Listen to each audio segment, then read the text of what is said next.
નમસ્કાર. ભાજપનું મોટું કૌભાંડ. નરેન્દ્ર મોદી અને અમિત શાહના નિવેદનના કારણે લોકોએ શેરબજારમાં કરોડો રૂપિયા ગુમાવ્યા હોવાનો રાહુલ ગાંધીએ દાવો કર્યો છે. રાહુલ ગાંધીએ સમગ્ર મામલે કૌભાંડ થયું હોવાનો આરોપ લગાવતા જેપીસી તપાસની માંગ કરી છે. આ સાથે તેમણે એક્ઝિટ પોલને પણ જવાબદાર ગણાવ્યા છે.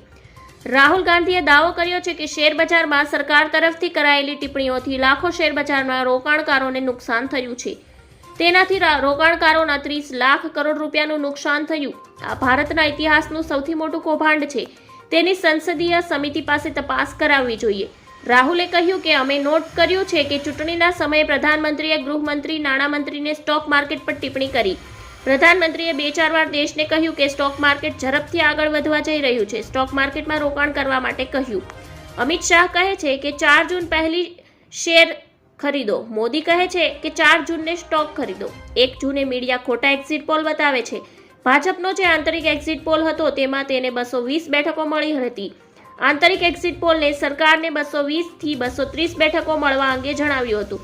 સ્ટોક માર્કેટ 3 જૂને તમામ રેકોર્ડ તોડી દેશે અને 4 જૂને ધડામ થઈ જાય છે. ધન્યવાદ. જય